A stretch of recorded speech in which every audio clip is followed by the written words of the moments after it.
Cirugía de la Universidad de Antioquia. Hoy vamos a presentar el gran seminario y el tema es fracturas vertebrales de origen osteoporótico. Entonces vamos a empezar con un caso clínico. Es un paciente de 52 años, un antecedente de diabetes mellitus no insulino requiriente, una enfermedad renal crónica en terapia de reemplazo renal hace 8 años, una insuficiencia cardíaca y una hipertensión arterial. El motivo de la consulta de la paciente fue un dolor lumbar, luego de una caída de su propia altura. Al examen físico solamente tenía dolor a la palpación en la región lumbar, pero no tenía ningún déficit neurológico. Dentro de los exámenes, digamos, relevantes que se le hicieron fue que tenía una PTH de 3120, una electroforesis de proteínas normal, un calcio de 9,4 y unos niveles de vitamina D12 de 22. Esta fue la tomografía en un corte sagital de la paciente, una fractura a nivel de T11, y esa es la resonancia en la secuencia STIR de la paciente. La idea es que después de que terminemos la charla, miremos qué manejo se le hizo y si fue el más indicado para la paciente. Muy bien, entonces, para empezar a hablar de fracturas osteoporóticas, hay que definir primero qué pacientes sufren osteoporosis, y para eso necesitamos unos criterios clínicos claros. Entonces, la Sociedad Americana de Endocrinología en el 2016 da unos criterios de osteoporosis para pacientes postmenopáusicas que son básicamente 4. El primero es que tenga un T-score por densitometría igual o menor a menos 2.5 desviaciones estándar, ¿sí? El segundo es que haya tenido una fractura de bajo impacto o de baja cinemática a nivel vertebral o de cadera, independiente del valor de la densidad ósea. El tercero es que tenga osteopenia, es decir, que tenga un T-score menor de entre menos 0.1 y menos 0.2, con una fractura por fragilidad, sea del húmero de la pelvis o del antebrazo. O que tenga una baja masa mineral ósea, o sea, una osteopenia con un FRAX mayor del 20%. Muy bien, pero para hablar de fracturas osteoporóticas hay que mirar algo muy importante, y es qué impacto económico tiene esta enfermedad en el mundo y en nuestro país. Entonces, esas son estadísticas de Norteamérica del año 2011, donde podemos ver que el gasto anual de esta enfermedad para este país fue de 17 billones de dólares, y una gran proporción de la población se ve afectada por este tipo de fracturas osteoporóticas a nivel vertebral. En Colombia la incidencia también es alta, y vemos que la prevalencia de fracturas vertebrales sobre el total de fracturas osteoporóticas es del 11.3, según el estudio La Voz que se hizo en 2009, que fue un estudio que se hizo en toda Latinoamérica. Y miren el costo en Colombia para el 2015 para el manejo de las fracturas osteoporóticas de origen vertebral, fue de 341 millones de pesos, un valor bastante alto, o sea, una carga muy alta para el sistema de salud. Sin embargo, antes de continuar hablando de fracturas osteoporóticas, hay que hacer un alto en el camino y recordar algo muy importante, y es que la mejor fractura es la que no se tiene. Por eso es importante que en la consulta siempre tengamos en cuenta, o siempre pensemos en qué pacientes son candidatos a mandarle una densitometría como screening, ¿cierto? Entonces, si en nuestra consulta, sea por cualquier motivo, tenemos un paciente mayor de 65 años, hombre, mandémosle la densitometría, así ese no sea el motivo de consulta, porque muy probablemente tenga osteoporosis. Ahora, si es menor de 65 años, pesemos los pacientes, ¿sí? Y interroguemos bien los antecedentes de esos pacientes para mirar si tienen unos factores de riesgo que puedan predisponer a la osteoporosis y mandarle la densitometría. Y aunque no seamos ginecólogos, también es muy importante siempre preguntar la última fecha de menstruación, porque se ha demostrado que la menopausia temprana tiene un gran impacto en esta enfermedad. Muy bien, entonces, ¿cuáles son los factores de riesgo para hacer una fractura por osteoporosis? Hay una herramienta a nivel mundial que se desarrolló en el 2007, la Asociación Canadiense de Endocrinología, la Asociación Inglesa de Endocrinología la desarrolló, y es el FRAX. El FRAX es una herramienta que tenemos disponible a nivel virtual, está para cada país, también la tenemos disponible en Colombia, y lo que hace el FRAX es calcular el riesgo de fractura osteoporótica a 10 años, sea menor del 10%, el 10 al 20 o mayor del 20%. Ese es un riesgo de fractura global, ¿sí? De cualquier tipo de fractura osteoporótica, y tiene en cuenta principalmente, digamos, elementos clínicos del paciente, como el consumo de esteroides, como antecedentes como enfermedad reumatoidea, si fuma o no fuma, etcétera, o si tiene alguna otra enfermedad secundaria que le cause osteoporosis. Sin embargo, ¿qué factores de riesgo, digamos, son los más importantes a la hora de estimar la fractura vertebral? Pues tenemos que entre más bajito tenga el T-score, principalmente menor de 3 desviaciones estándar, hay mayor riesgo de fractura osteoporótica, también de origen vertebral, también las comorbilidades neurológicas como la enfermedad de Alzheimer o los factores que predispongan a las caídas a estos pacientes, pero lo más importante para uno decir si un paciente tiene un riesgo de presentar una fractura vertebral osteoporótica es si ha tenido una fractura previa. Aquí les traigo este estudio del año 2008, donde se hizo un estudio de cohorte a 10 años, ¿sí? Y se calculó cuál era el riesgo de presentar una fractura osteoporótica teniendo en cuenta si el paciente había tenido o no una fractura primaria. Entonces vemos aquí que se calculó el riesgo para cada uno pues, de estos ítems, para la muñeca, el húmero y la cadera, y se vio que la fractura osteoporótica, cuando el paciente tenía una fractura previa espinal, el riesgo a 5 a 10 años fue del 16 y del 25.7, con una confianza del 95%, y un intervalo de confianza que, digamos a mi criterio, no es tan amplio, ¿cierto? Y una P que fue estadísticamente significativa. Y mire la cantidad de pacientes que estudiaron, 21.432 pacientes y fueron mujeres mayores de 45 años. Bueno, dejando de un lado los factores de riesgo, tenemos que preguntarnos cuáles son las imágenes diagnósticas que más se recomiendan para el estudio de estos pacientes. Entonces, la primera imagen pues, es la densitometría, es el gold estándar para el diagnóstico de la osteoporosis. Es una herramienta que está altamente disponible, tiene baja dosis de radiación, tiene alta reproducibilidad y es rápido el examen. ¿Qué desventajas tiene? Y es que los pacientes ancianos que tienen enfermedad degenerativa, osteoartrosis o que han tenido fracturas previas, o también dependiendo, digamos, la altura del paciente y la contextura del paciente, esto puede influenciar el resultado de la densitometría. Teniendo, por ejemplo, resultados de densitometría más altos en pacientes que tienen enfermedad degenerativa. Eso es algo llamativo y hay que tenerlo en cuenta a la hora pues, de interpretar este tipo de paraclínicos. Otra herramienta que es muy útil a la hora de evaluar un paciente con osteoporosis son los rayos X. Con los rayos X, digamos que hay dos cosas que podemos, que es una herramienta que nos tiene dos cosas importantes. La primera es la semicuantificación de la fractura osteoporótica por el método Jenan. Este método lo que nos dice es clasificar esta fractura en su severidad de acuerdo a la forma de la fractura y el porcentaje de colapso del cuerpo vertebral. ¿Para qué nos va a servir esta clasificación? Es que en los pacientes que les hace seguimiento de su fractura osteoporótica, esto nos puede dar un indicio de cuánto ha progresado en el tiempo. Y la otra, que para lo que nos sirven los rayos X, es que nos permite hacer un diagnóstico diferencial en muchas ocasiones de entrada sobre las fracturas de origen secundario. Aquí vemos en esta primera imagen unos platillos esclerosados, ¿sí? Que son muy característicos de las fracturas en pacientes que consumen crónicamente glucocorticoides. Y aquí vemos estos rayos X que se llaman unos rayos X en camisa de jersey de rugby, y es muy común verlos en pacientes que tienen enfermedad renal crónica, ¿sí? O hiperparatiroidismo. El otro estudio que es muy importante también en el estudio de los pacientes osteoporóticos es la tomografía, y es importante por tres cosas básicamente. La primera es que nos permite evaluar, ¿sí? Si la fractura que tiene el paciente es estable o es inestable, y eso nos va a permitir hacer un buen planeamiento del manejo de estos pacientes. Lo segundo es que cuando vamos a pensar en instrumentar el paciente, ¿sí? Con tornillos principalmente, digamos que es importante medir primero la calidad del hueso y segundo, qué tamaño tiene el pedículo para poder determinar qué tamaño de tornillo voy a necesitar, y eso es importante en la planeación quirúrgica.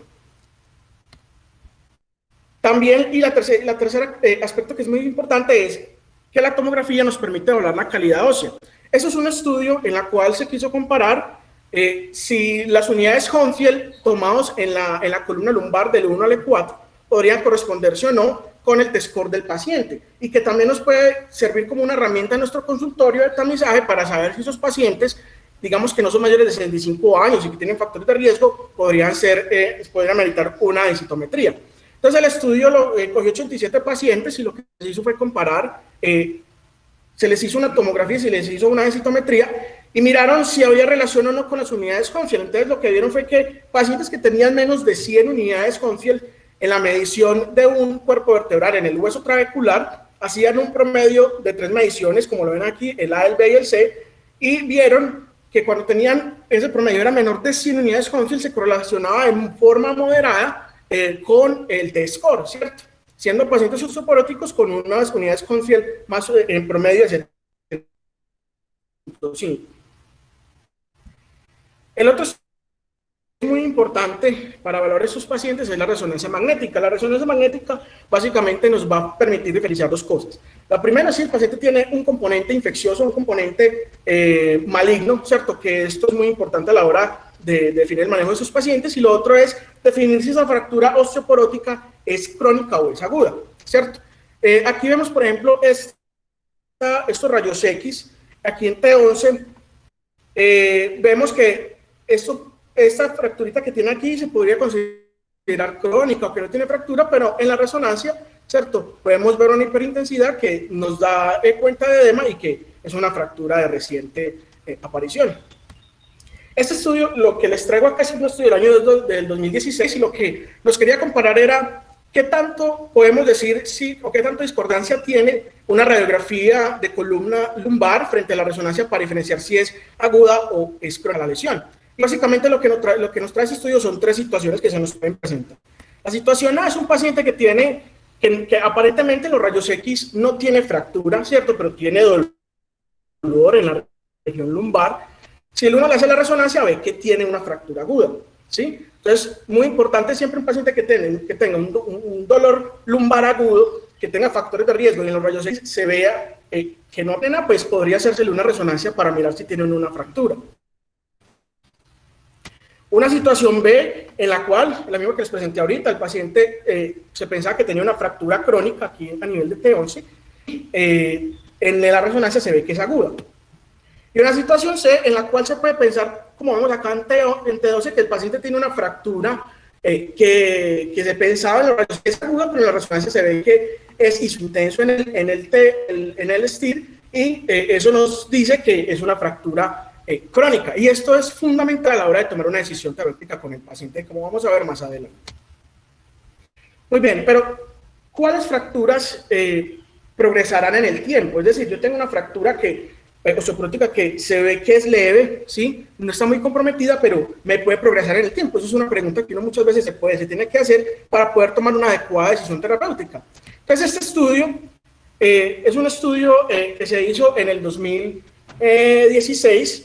Es un estudio en el cual se miró si la resonancia tenía algunos factores predictivos para mirar si había mayor riesgo de colapso del cuerpo vertebral, si había mayor riesgo de pseudoartrosis, mayor riesgo de cifosis o daño neurológico del paciente. Entonces, ¿qué encontraron? Que los pacientes que tenían ausencia de señal, como se ve acá en el cuerpo vertebral, o que, digamos, la hiperintensidad en el STIR era muy heterogénea y no era tenía mayor probabilidad de tener progresión del cuerpo vertebral y pseudoartrosis en el tiempo. Los pacientes que tenían compromiso del muro posterior o del disco, ¿sí? O que tenían compromiso compromiso del muro posterior, tenían un mayor riesgo de daño neurológico. Entonces, esos son hallazgos importantes a la hora hallazgos importantes tener en cuenta a la hora, digamos, de dar un pronóstico de la fractura de ese paciente. Y otra cosa es que las fracturas en la unión toracolumbar, digamos que son las que mayor riesgo tienen de pseudoartrosis y de cifosis en el tiempo. Muy bien, dejando de lado un poco las ayudas diagnósticas, entonces hay que preguntarnos qué opciones de tratamiento tenemos para manejar a estos pacientes. Entonces, básicamente tenemos 3 opciones. La primera es un manejo médico, la segunda son técnicas de aumentación y la tercera es la instrumentación del paciente. Vamos a ver entonces en qué circunstancias o bajo qué condiciones es mejor cada opción. Entonces, el manejo médico consiste básicamente en un reposo en cama de poquitos días, principalmente terapia física, manejo analgésico con opioides, antiinflamatorios, uso de corsé dependiendo la preferencia del médico tratante, y manejo antirresortivo del paciente, que como sabemos bien, ya en pacientes con fractura vertebral, el manejo de elección es teriparatide, o en caso de contraindicación para el teriparatide, el ácido solendrónico. Este es un artículo de revisión en el cual se vio que los pacientes que iban a ser intervenidos,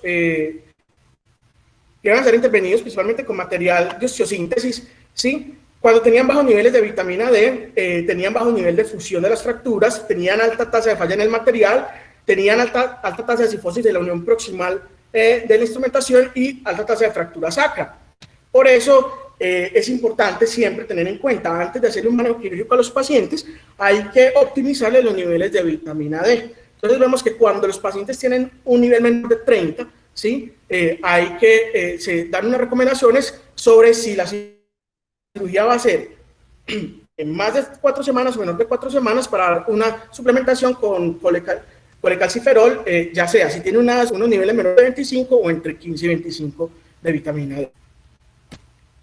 Muy bien, las técnicas de aumentación, básicamente dos muy importantes, que es la vertebroplastia y la cifoplastia. Digamos que para no ser muy extenso en esto, consiste simplemente en introducir cemento óseo en la fractura que está colapsada, ¿sí? El material principalmente es polimetacrilato, también se han usado unos materiales con base en calcio que tienen, digamos, unas características de aumentar la calidad del hueso, y la cifoplastia es lo mismo, solamente que aumentamos el espacio fracturado con un balón antes de inyectar el cemento. Y las técnicas de instrumentación básicamente tienen 4 indicaciones. La primera es que el paciente tenga una fractura inestable. Lo segundo es que haya una alteración en el eje coronalo-sagital de la columna, que haya déficit neurológico establecido o que haya un compromiso importante del muro posterior. Aquí vemos, digamos, 3 técnicas que se pueden utilizar de instrumentación en los pacientes con fracturas osteoporóticas, principalmente para tener una mejor fijación del paciente y que haya menos probabilidad de aflojación del material. Una de esas es introducir un tornillo, ¿sí? Subcortical, 3 milímetros por debajo del platillo. Eso ha demostrado que puede mejorar un poco más el agarre del tornillo. Lo otro es la trayectoria cortical del mismo, y es que uno introduce el tornillo con una angulación de caudal acefálico más o menos de 20 grados, y el tornillo va en dirección hacia la región cortical del hueso. Eso permite también un mayor agarre. Y la otra técnica es la técnica de fijación caudal, en la cual el tornillo se introduce de forma craniocaudal. Pero entonces hay que preguntar qué pacientes necesitan terapia médica, qué pacientes necesitan terapias de aumentación y qué pacientes necesitan terapia de instrumentación. Entonces, la Sociedad Ortopédica de Alemania, ¿sí?, sacó estos pacientes, que va a depender básicamente de 2 cosas. Una clasificación morfológica de las fracturas, que va de 1 a 5, ¿cierto? Donde se vislumbra un compromiso del platillo superior hasta un colapso completo del cuerpo vertebral o una luxación del mismo. Y un score, tener en cuenta el dolor del paciente, si es una fractura que progresa en el tiempo, si tiene déficit neurológico o no, si tiene movilización aparte del manejo analgésico y el estado general del paciente. Eso es clasificar a los pacientes en un puntaje donde podemos decir que pacientes que tienen un puntaje de 0 a 5, manejo quirúrgico. De 6 puntos pueden ser quirúrgicos o no quirúrgicos, y 6 puntos son quirúrgicos. Sin embargo, pues también nos da una aproximación de acuerdo a la clasificación morfológica. Entonces tenemos que la clasificación 1 y 2 son fracturas leves que pueden tener un manejo médico, ¿cierto?, o un manejo con técnicas de aumentación, dependiendo si el paciente tiene o no criterios para un manejo quirúrgico. Sin embargo, hay que preguntarnos, ¿es superior la vertebroplastia al manejo médico, teniendo en cuenta que el principal objetivo del manejo médico y la vertebroplastia es el control del dolor del paciente? Entonces, en el 2009 hubo 2 estudios importantes, el INVES y este otro estudio, en el cual, digamos, se hizo un estudio, un RCT doble ciego, en el cual se comparó el uso de vertebroplastia con un placebo, ¿sí? Lo que hacían es que al placebo le hacían como toda la mímica, pretendiendo ponerle el cemento como si fuera una vertebroplastia, tapando inclusive el cemento en el quirófano, y que el paciente pues quedara pues sin saber si se lo pusieron o no se lo pusieron. Y lo que encontró esos 2 estudios fue que no había una diferencia entre hacerles técnicas de aumentación, o sea, vertebroplastia, frente a hacerle un manejo médico. El dolor a 3 meses era igual para ambos grupos, ¿sí? Tanto los pacientes que fueron llevados a manejo médico como a vertebroplastia, el dolor, el desenlace fue el mismo. Es decir, no hubo una superioridad de la ortoplasia frente al manejo médico. Por eso, y teniendo en cuenta que este tipo de manejo puede tener algunas complicaciones importantes para el paciente, la Sociedad Ortopédica de Cirujanos de Norteamérica hizo una recomendación en contra fuerte para este procedimiento de acuerdo a estos dos estudios. Es decir, en ese momento se hizo una recomendación en contra del procedimiento. Sin embargo, que en el 2016 se hace otro estudio que fue el VAPOUR, ¿sí? Este estudio también estudió lo mismo, pero no a 3 sino a 14 días. También se tuvo una corte de pacientes que fueron sometidos a vertebroplastia, otra corte de pacientes que fueron sometidos a un placebo, y en este estudio VAPOUR se notó que sí hubo una mejoría del dolor en los pacientes con el uso de la vertebroplastia. Hay una cosa a tener en cuenta, y es que en los estudios del 2009, ¿sí?, se incluyeron pacientes hasta con 52 semanas del tiempo de fractura. Es decir, incluyeron pacientes con dolor agudo, dolor subagudo y dolor crónico. Mientras que en el VAPOUR se incluyeron pacientes que tenían dolor solamente agudo. Entonces, esto, digamos, fue una diferencia bastante importante entre los dos estudios. Sin embargo, este estudio fue el de 2016, y a finales del 2018 se hizo otro estudio que fue el VERTOS-4. El VERTOS-4 también fue un estudio en el cual se comparaba la vertebroplastia junto con un placebo y medían el dolor a la semana, al mes, a los 6 meses y a los 12 meses. ¿Qué mostró este estudio? Que, como vemos aquí en esta gráfica, no hubo diferencia respecto a la mejoría del dolor en las dos ramas del estudio. Es decir, la vertebroplastia no fue superior al manejo médico para el objetivo que era el manejo del dolor. Entonces, digamos que tenemos algunos estudios que están en contra de la vertebroplastia. Un estudio que es el VAPOUR, que fue buen hecho, que está a favor de la vertebroplastia, y este último, que es del 2018, que también está muy bien hecho, que está en contra de la vertebroplastia, es decir, no muestra superioridad. Hay dos estudios que están pendientes por terminar, que es el VOPE y el VERTOS-5. El VERTOS-5 va a ser un estudio muy interesante porque nos va a permitir mirar la utilidad de la vertebroplastia en pacientes con fracturas crónicas solamente. Muy bien. Y otra pregunta importante a la hora de tomar una decisión cuando vamos a hacer una técnica de aumentación, ¿cierto? Es siempre preguntarnos, ¿será necesario tomarle biopsia a todos los pacientes que hallaron una vertebroplastia? Muy bien, este estudio, que es un estudio del 2014, lo que valoraron fue que lo que hicieron fue un estudio observacional de 147 pacientes, ¿sí? A todos se les tomó biopsia antes de la vertebroplastia y categorizaron los pacientes en si tenían antecedente de cáncer o cáncer en remisión o no tenían diagnóstico. Y lo que quiero resaltar con este estudio es este punto, y es que en los pacientes en los cuales no se tenía sospecha que tuvieran cáncer, solamente que eran osteoporosis, hasta un 5% de esos pacientes mostraron una malignidad en la biopsia. Entonces, ¿qué es lo que recomiendan? Y este estudio es, todo paciente que vamos a hacer una técnica de aumentación por cualquier razón, siempre tendemos a tomarle una biopsia antes del procedimiento, porque podemos caer en el 5% que el paciente tenga o una infección o tenga un hallazgo maligno, ¿sí?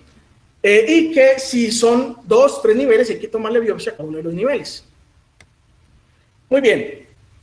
Siguiendo con la charla, entonces, los pacientes que tienen fracturas 3 o 4, ¿sí? Los pacientes que tienen fractura 3 pueden ser llevados a un manejo con aumentación, dependiendo del paciente, a una instrumentación posterior con aumento con una técnica de aumentación. Eso podría ser una opción según esta guía alemana. Y los pacientes con un componente 4, sí, definitivamente deben ser llevados a un manejo con instrumentación posterior, con reconstrucción o no del componente anterior de la fractura. Manejos con un componente 5 deben ser llevados a un manejo con instrumentación larga posterior, más una reconstrucción anterior. Muy bien. Digamos que ya para ir terminando la charla, también hay otra cuestión, y es cuando vamos a instrumentar a estos pacientes, ¿sí? ¿Será necesario no reforzar esos tornillos con cemento? Lo que se ha visto es que un gran porcentaje de los pacientes que llevan instrumentación pueden tener aflojamiento material. Hay un riesgo de aflojamiento del mismo de 1.5 a 2 veces del afloramiento de ese material según esta revisión, este artículo del 2017. Entonces, lo que ellos dicen es que la técnica de cementación de los tornillos puede ser una técnica segura siempre y cuando se tengan en cuenta varios aspectos. La primera es el volumen del cemento. Se ve que cuando inyectamos más de 2 o 3 centímetros de cemento al tornillo, pues no se va a aumentar el agarre del mismo, pero sí puede aumentar el riesgo de efectos adversos. Lo otro es el tiempo de aplicación del cemento, ¿sí? Es mejor aplicar el cemento en el momento que se hace la integración del mismo, y es mejor tener tornillos que permitan un rellenado previo del cemento. Y lo otro es el tipo de cemento a utilizar, si polimetilacreto o los cementos basados en calcio, pues de esto no hay como una gran evidencia para escoger uno sobre el otro. Muy bien, la resolución del caso que tuvimos básicamente fue que, dado que la paciente tenía un compromiso importante del muro posterior, sí tenía una angulación sifótica, se dio llevar a una instrumentación larga de la misma reconstrucción del cuerpo de T11. Para las conclusiones del seminario, entonces, son 4 básicamente, y es que el objetivo principal del manejo de las fracturas osteoporóticas es recuperar la ambulación temprana, el manejo adecuado del dolor y darle una buena calidad de vida a los pacientes. El principal factor de las nuevas fracturas son las fracturas previas por fragilidad, principalmente en columna lumbar. Siempre ayudémonos de la tomografía y la resonancia para planear bien qué más se le va a dar al paciente y para darle un pronóstico a esas fracturas. Y la evidencia sobre el uso de la vertebroplastia sigue siendo muy controvertida, como hay artículos o estudios bien hechos que están en contra de la misma, que no muestran superioridad de la vertebroplastia frente al manejo médico, y hay un estudio también muy bien hecho que muestra que sí puede servir, principalmente en pacientes con dolor agudo y que estén en manejo hospitalizado. Muy bien, ese era el seminario que les traía para hoy. Espero que les haya gustado. No sé, preguntas, comentarios.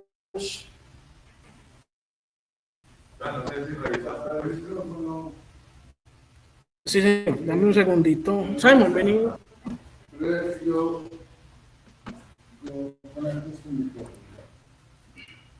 ¿Me escuchan? Apaga el micrófono del volumen. ¿Me escuchan? Sí. Sí.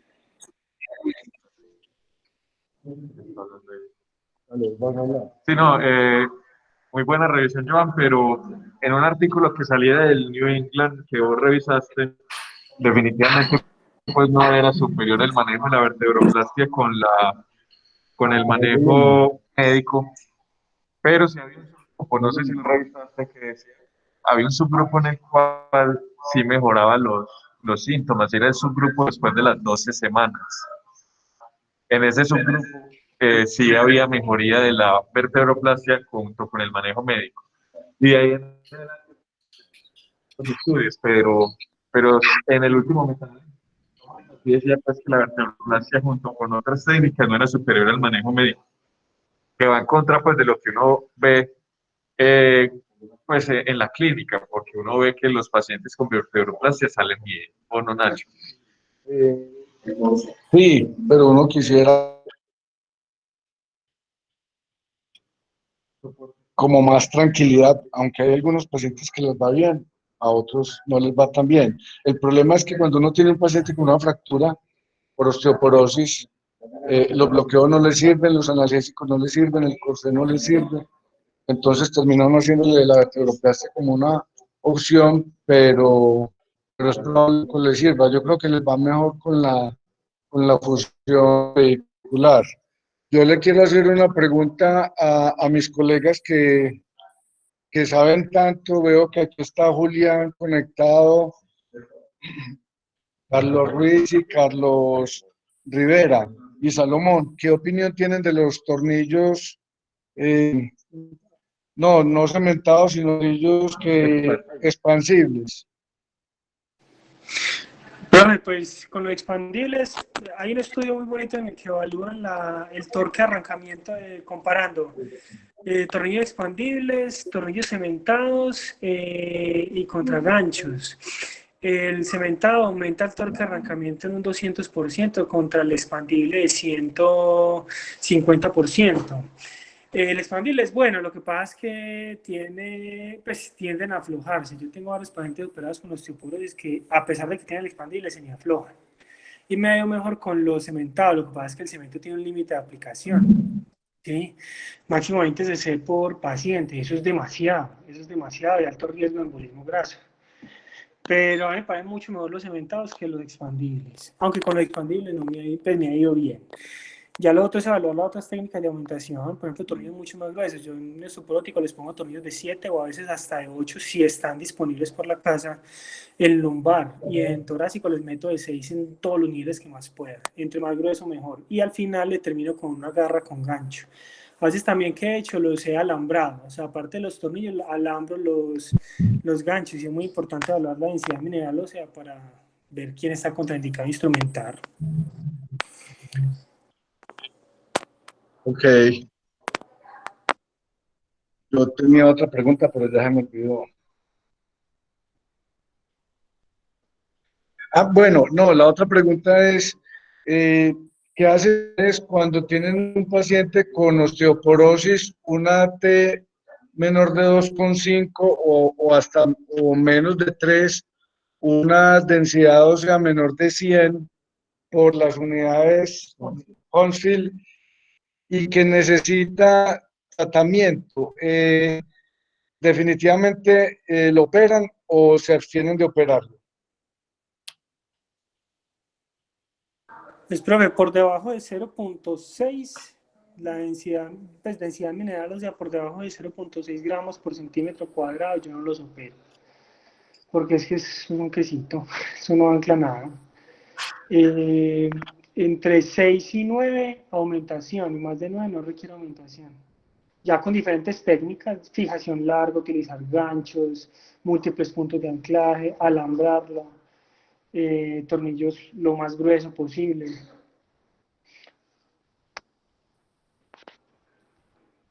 Y como se resolvió este caso, ¿no les parece muy riesgoso que de pronto el cilindro se meta al cuerpo vertebral?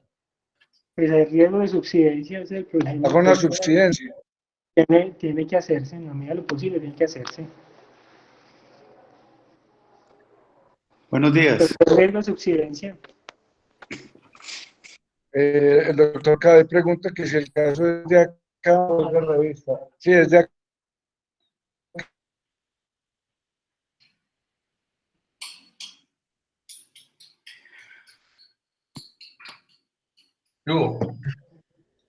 ¿Quién está hablando? Hola, Carlos. Buenos días. Quisiera como hacer unos Aló, comentarios. Carlos. Te escuchamos. ¿Puedo hablar? Carlos Ruiz. Quisiera hacer unos comentarios de la presentación. Estamos escuchando. Listo, gracias. El primer comentario es que me felicito a Joan por la utilización del tiempo, porque si hacemos estas presentaciones más o menos de media hora, da la oportunidad de hacer la conversación, la discusión, si de pronto que se vuelva larga y que ya la gente se vaya pues como cansando con el asunto. Tengo esos comentarios. El primero es que me parece que esos estudios de vertebroplastia que dejaron un poquito mal parado el procedimiento son consecuencia como de cierto abuso que se tuvo, que todavía se puede tener, de un procedimiento que resulta particularmente accesible para todos nosotros y que es como, puede sonar muy fácil que uno en una consulta le prescriba una cifoplastia, una arteroplastia a un paciente que a lo mejor probablemente no sea lo más necesario. Entonces yo creo que sí es un deber con una enfermedad tan común, tan prevalente, que uno sea pues como muy juicioso a la hora de escoger un paciente para un procedimiento de estos, porque sabemos que no es un procedimiento inocuo. Lo segundo es que con los tornillos cementados, yo creo que una cosa que uno debería tener muy en cuenta es el posicionamiento adecuado del tornillo. Uno a veces, a todos nos pasa que uno no es tan exigente a veces con el tornillo porque uno no está buscando cosmética radiológica ni perfección por ese lado, sino que el paciente quede bien fijado, pero ya con esos tornillos cementados yo creo que sí es mucho más exigente la técnica, que el tornillo quede muy bien posicionado para que uno le le meta el cemento más tranquilamente al paciente. Con respecto a esos tornillos expansibles, a mí no me gustan, pues no me parece, y creo que tienen un riesgo de pull-out importante. Yo creo que el cementado de pronto puede ser una mejor alternativa. Y un último comentario, para tener en cuenta, técnicas viejas pero de gran utilidad. Es mucho más resistente un gancho que un tornillo. Cuando uno está enfrentando a un paciente osteoporótico, de esos que descubre uno en cirugía o que previamente sabe que lo está, si termina la fijación con ganchos o usa ganchos en algunas partes de la fijación, puede tener mucha menos falla de la instrumentación que si no hace uso de ellos. Para tener en cuenta, es una técnica más barata que la técnica de aumentación. Muchas gracias. Listo, muchas gracias. Doctor Cabe, adelante. No, yo quería saber si el caso que presentaron es un caso local o es un ejemplo de una revista. Y finalmente, ¿cómo le Es del hospital, es de acá. Ah, muy bien. Me parece que estuvo muy bien las imágenes y demás. Convincentes. Y lo otro, pues de acuerdo con Carlos, yo no sé si esto va a quedar grabado. Esto no queda grabado. Me imagino que no. Sí, La en este discusión. momento, sí, también. Ah, bueno, porque yo creo que las observaciones de la presentación es mejor hacerlas individualmente o las críticas. Eh, yo siempre llamo al presentador, entonces pues lo llamo, pero sí, indudablemente que estuvo, bueno, estuvo bien por el tiempo, pero me parece que la dicción y la vocalización, que son tan importantes, me parece que habló rápido, no muy rápido, pero rápido. Y un buen criterio para ver cuánto se va a demorar es el número de diapositivas. Así que yo pienso que la presentación puede ser una diapositiva por minuto, más o menos. Es toda la observación. Pareció muy bien. Nacho, yo voy a hacer un comentario. Ok, doctor Gustavo, tiene Nacho, la palabra. con lo que hemos comentado con otros temas, recuerden que un porcentaje muy importante de los pacientes con fracturas por insuficiencia vertebral no los manejamos nosotros, los manejan los algesiólogos. Me ha parecido siempre que es un abordaje que no es el correcto. Yo diría que las fracturas por osteoporosis y la osteoporosis como tal es tal vez una de las patologías de columna que incluye más variables eh, que realmente únicamente puede manejar de forma correcta alguna persona que sepa de columna. Cuando un paciente con una fractura de este tipo la maneja el algesiólogo, él únicamente está intentando quitar el dolor, que obviamente pues, es uno de los objetivos importantes del tratamiento, pero tal vez a largo plazo puede que no sea el más importante. Me parece que nosotros, los neurocirujanos, no sobreutilizamos la vertebroplastia. Inclusive yo en mi vida he hecho pocas y cada vez hago menos, porque cada vez creo menos en la vertebroplastia.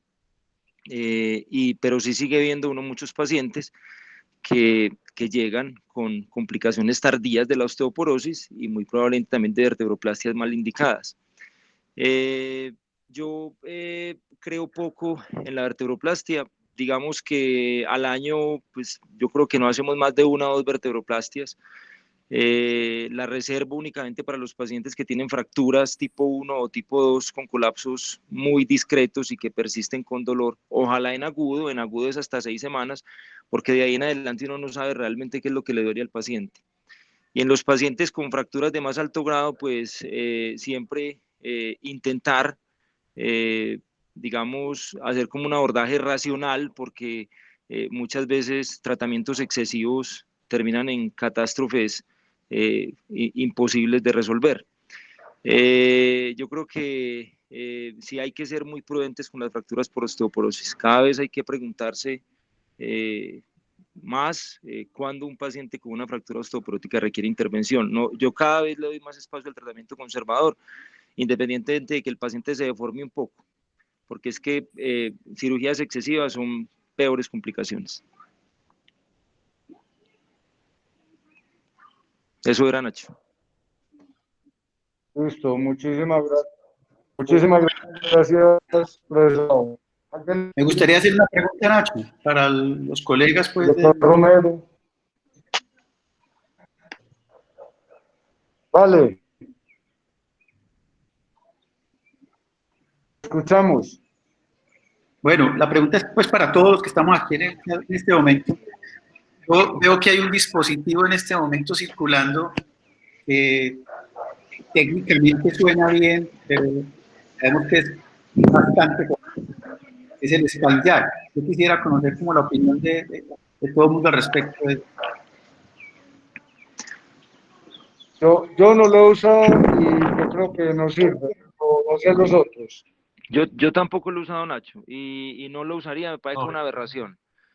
Me parece que es además de que es muy caro, me parece que es una aberración que una cosa que se mete allá y se expande sin tener absolutamente ningún apoyo, a mí me parece que más de ser, digamos, biomecánicamente bonito y llamativo, me parece que no tiene mucho un sustento, pues ni siquiera académico, ni no le veo utilidad. Yo no le veo utilidad, yo no lo usaría.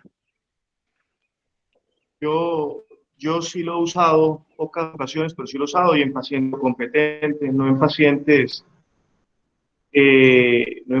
osteoporóticos. Carlos, creo que si bien no es el gran dispositivo, ni va a cambiar la historia de la técnica de aumentación, ni mucho menos, es un mecanismo que genera una dirección de fuerzas hacia arriba y hacia abajo, y no una dirección de fuerza como puede ser la cifoplastia hacia atrás.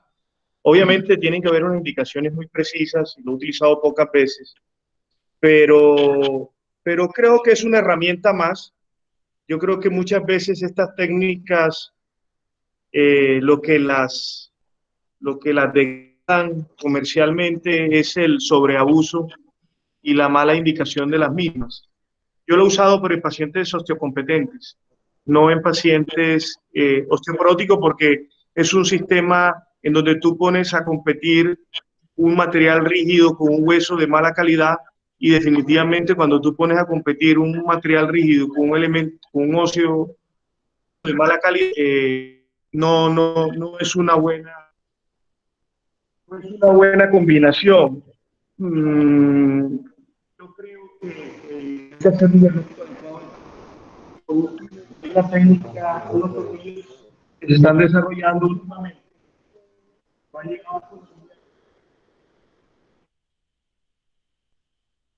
Un tornillo recubierto con hidroxiapatita.